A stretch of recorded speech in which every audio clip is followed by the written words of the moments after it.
I knelt to pray, but not for long. I had too much to do.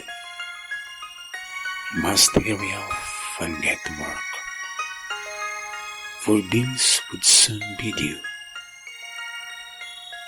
And so I said a hurried prayer,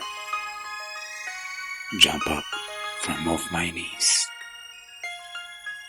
My Christian duty was now done. My soul could be at ease. Now all through the day I had no time to speak a word of cheer, no time to speak of Christ to friends.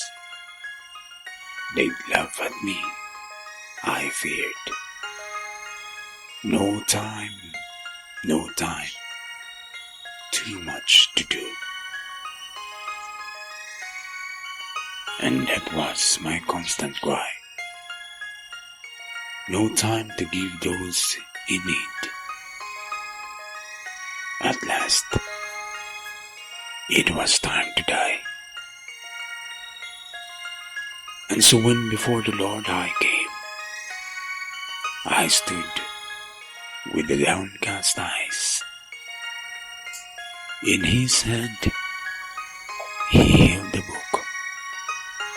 It was the book of life. God looked into the book and said, your name I cannot find.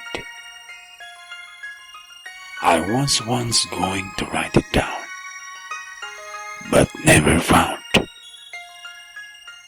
the time.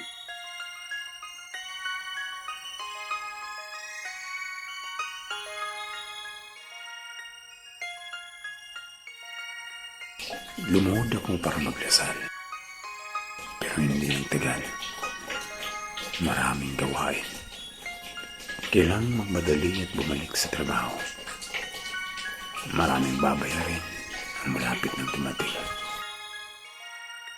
Kung kaya't nabadali akong magdasal at napatalon mula sa aking mga tuhod. Ang aking tungkulin bilang Kristiyano ay natapos na. Ang aking kaluluwa ay ligtas na at matiwasay. Yaon ang aking paniniwala. Kung kaya't buong araw akong walang oras. Walang oras upang isalaysay ang salita ng kasiyahan sa iba. Walang oras para magsalita tungkol kay Kristo sa mga kaibigan. Natatakot akong ikahiya nila at pagtawanan. Walang oras. Sobrang daming gagawin. Iyon ang palagi kong pasubali. Walang oras upang bigyan ng mga nangailangan. Walang oras dahil sa makamundong mga gawain. Sa wakas, ang oras ay dumating na. Ang aking kamatayan.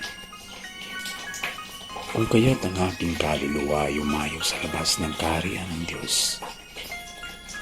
Nakatayo at nakayuko, abang hinihintay ang hatol ng Diyos.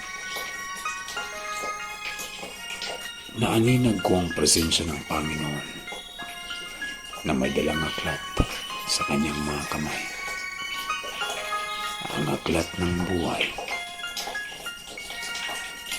Tinignan ng Diyos ang aklat at sinabi, ang iyong pangalan ay hindi ko mahanap. Minsan ko na itong naisisulat, subalit hindi ko mahanap.